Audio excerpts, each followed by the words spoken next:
আজকের রাতটা কাটাবো ক্যাম্প 3-তে, তারপর ক্যাম্প 2 হয়ে আবার নেমে যাব বেস ক্যাম্পে। এটাই অ্যাক্লিমেটাইজেশনের সব থেকে ভালো পদ্ধতি।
এবার সামিট অ্যাটেম্পট। বেস ক্যাম্প থেকে সরাসরি ক্যাম্প 2-তে। 12ই মে উঠে এলাম ক্যাম্প 3।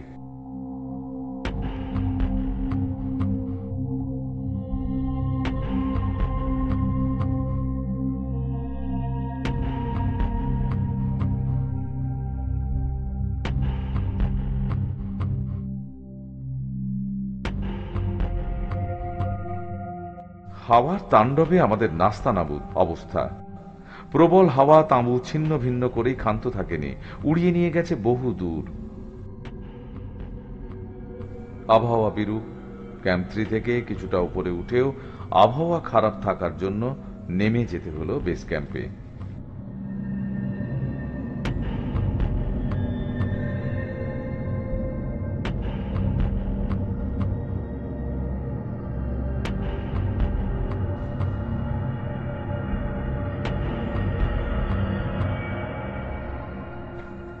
না, নিরাশ হলাম না।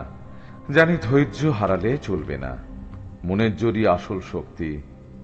এখন শুধু ভালো আবহাওয়ার পূর্বাভাসের অপেক্ষা। 18ই ক্যাম্প 2, 19-এ ক্যাম্প 3। সেদিনই রাত 12টার পর রওনা দিলাম সাউথ কলের উদ্দেশ্যে।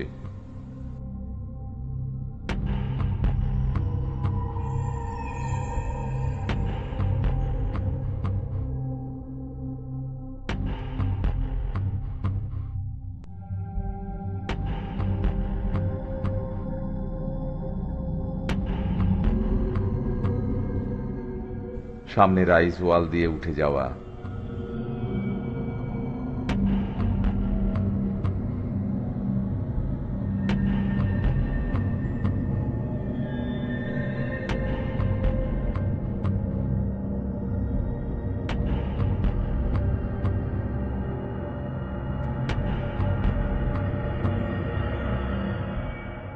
বেশ কয়েকটি জায়গায় হার্ড আইস দিয়ে উঠতে হচ্ছে।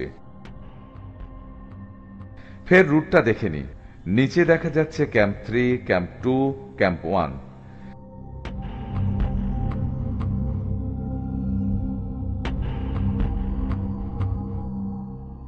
দ্রুত পেরিয়ে গেলাম ইয়েলো ব্যান্ড। 7ম ব্রিটিশ এক্সপিডিশন টিম এই পর্যন্ত উঠতে পেরেছিল। Geneva spur. প্রবল হাওয়ায় সাগর মাথার রূপ বদলে যাচ্ছে সাদা থেকে কালোয়। সামনেই সাউথ কল, এখানেই করা হলো ক্যাম্প 4, উচ্চতা 26,000 ফুট।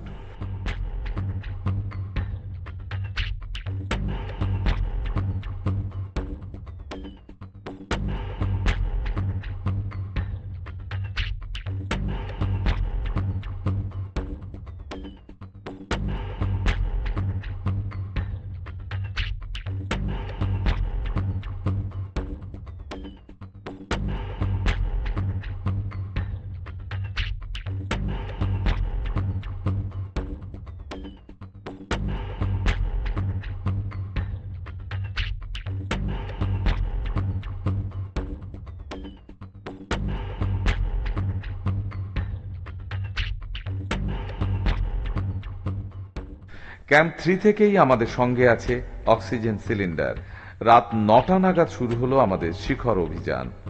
আমি, রাজীব আর সঙ্গী 2 শেরপা, পূর্বা ও কর্মা। এবার ওঠার রুটটা একটু দেখে নেওয়া যাক।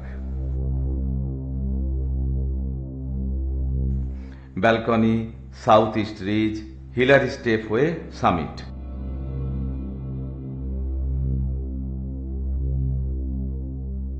ফিরে তাকিয়ে দেখতে পাচ্ছি মাউন্ট লোৎসে, নিচে সাউথ কল।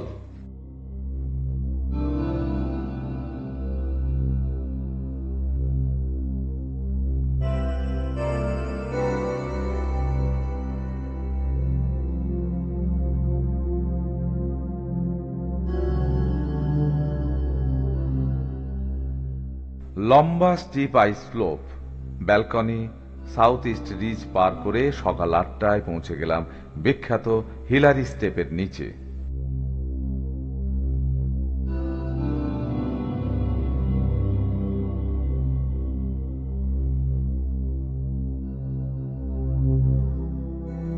পিছনে পৃথিবীর চতুর্থ উচ্চতম শৃঙ্গ লোৎসে।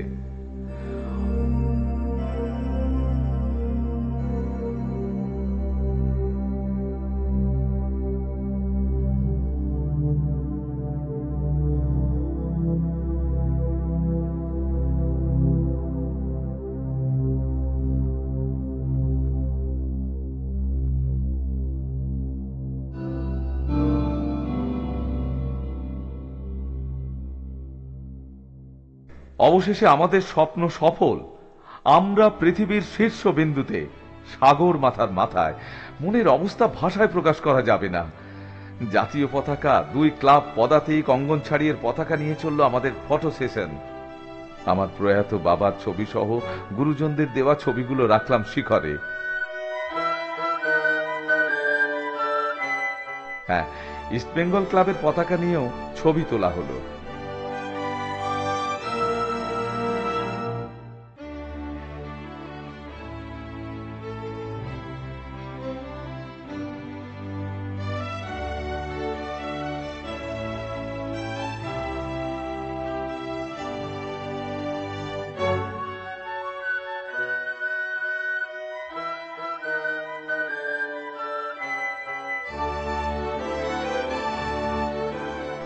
এভারেস্ট শীর্ষে 2টি বুদ্ধ মূর্তি, একটি চীনের, অন্যটি নেপালের। মূর্তি দুটোই প্রেয়ার ফ্ল্যাগ দিয়ে ঢাকা।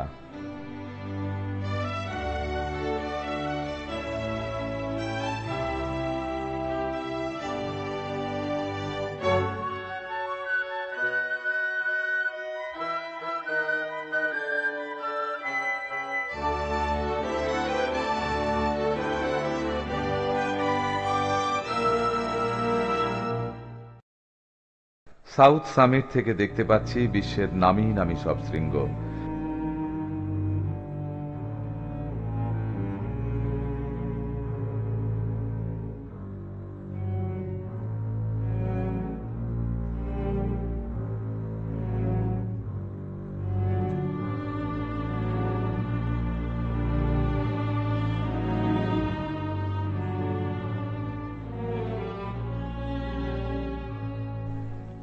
এবার ফেরার পালা।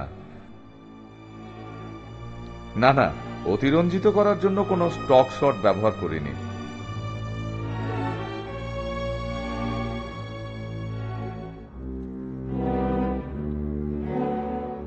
ক্যাম্প 3, ক্যাম্প 2 হয়ে 23শে মে নেমে এলাম বেস ক্যাম্পে।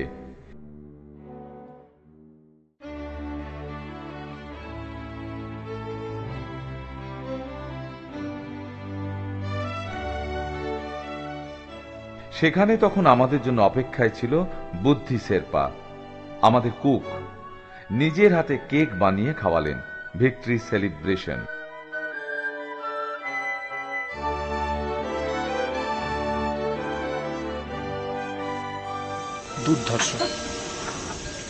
দুর্ধর্ষ লাগলো। প্রথম কথা যে এই একদম চোখের সামনে এরকম একটা খুম্বু হাইস ফল, সেটার মধ্যে দিয়ে 3বার ওঠা নামা, প্লাস এভারেস্টের মতন একটা পিক, পৃথিবীর সবচেয়ে টপ পয়েন্ট, সেই তার একটা এক্সপিডিশন হচ্ছে। তো সেই জন্যই এটা আমার কাছে একটা রোমাঞ্চকর ব্যাপার আর কি হয়ে গেল। শুভানুধ্যায়ীরা সব শুভেচ্ছা বার্তা পাঠাচ্ছে, তাদের আশা আকাঙ্ক্ষা ছিল যে আমরা যাই, সামিট করি। ভগবানের আশীর্বাদে তাদের আশা, ভালোবাসা, তাদের অক্লান্ত পরিশ্রম সব মিলিয়ে তাদের আশীর্বাদে, বাবা মার আশীর্বাদে হয়েছে। এটাই জীবনের একটা পাওনা, এর থেকে বড় পাওনা আর কিছু হতে পারে না। মাউন্ট এভারেস্ট পৃথিবীর সর্বোচ্চ ভূমি। একসময় এই মাউন্ট এভারেস্ট ছিল 33 সাগরের নিচে, আর সেইখান থেকে মাথা উঁচু করতে করতে আজকে পৃথিবীর সর্বোচ্চ ভূমি। তো এই দৃষ্টান্ত বোধহয় পৃথিবীতে আর কিছু নেই। এটা কিন্তু সব সময় আমাকে আকর্ষণ করে, আর তার জন্যই বোধহয় এই মাউন্ট এভারেস্টের কাছে মাথা নত করতে আসা। ইভেন আমাদের যেটা হয়েছিল, যদিও এটা আমাদের দুর্ভাগ্য, যে 14ই মে আমরা সামিট অ্যাটেম্প করার উদ্দেশ্যে এখান থেকে বেরিয়েছিলাম। 14ই মে সামিট অ্যাটেম্প করব বলে। তো আলটিমেট ভীষণ হাওয়ার জন্য আমরা করতে পারিনি, ক্যাম্প 3 থেকে চলে এসেছিলাম। নেমে এসে এই যে আবার গিয়ে 21 তারিখে আমরা 21শে মে সামিট করি, কারণ এটা আমি সত্যিকারের এখন এনজয় করছি যে না, ওই সময় মনকে শক্ত রেখে সমস্ত কিছু ঠিকঠাক রেখে আমরা বেস ক্যাম্পে এসে 2 দিন রেস্ট নিয়ে আবার যে বেরিয়ে গিয়ে এই অভিযানটা সফল করতে পেরেছি, এটা এর জন্য আমি এটাকে খুব এনজয় করছি, দারুণ এনজয় করছি এই ব্যাপারটা।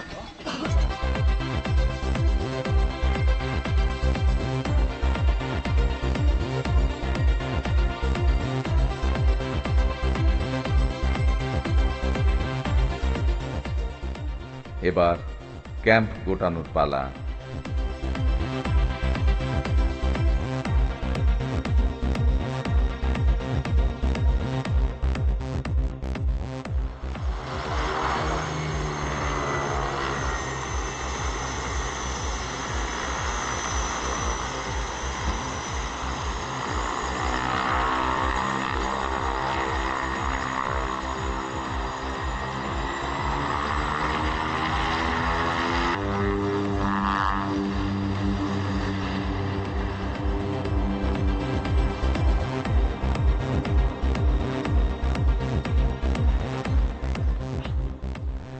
লুকলা থেকে কাঠমান্ডু হয়ে 31শে মে ফিরে এলাম আমাদের পরিচিত মাটিতে, নেতাজি সুভাষচন্দ্র বসু আন্তর্জাতিক বিমানবন্দর। আমাদের জন্য অধীর অপেক্ষায় আত্মীয় পরিজন সহ অসংখ্য মানুষ, আর আছে অঙ্গন ছাড়িয়ে কচি কাঁচারা।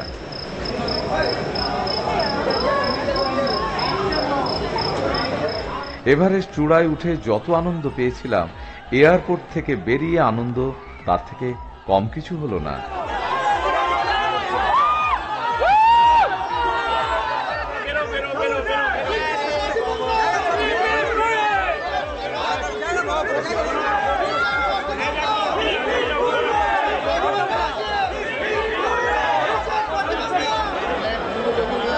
সামিটে উঠেছিলাম, যেটা হচ্ছে এভারেস্টটাকে বলা যেতে পারে পৃথিবীর ছাদ। একটা বাড়ির ছাদের একদম চিলের কোটা, যেটা চিলের কোটায় বললে যে ছাড়িয়ে এবং আমাদের ক্লাবের সমস্ত শুভানুধ্যায়ী এবং আমাদের সদস্য পারিপার্শ্বিক যারা সমস্ত বাঙালির তরফ থেকে এটাকে আমরা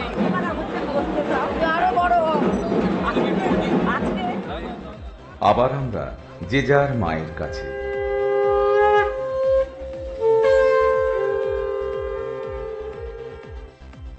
স্বপ্ন ছিল পৃথিবীর শীর্ষবিন্দুতে ছোঁয়ার, সেই স্বপ্ন পূরণ হলো।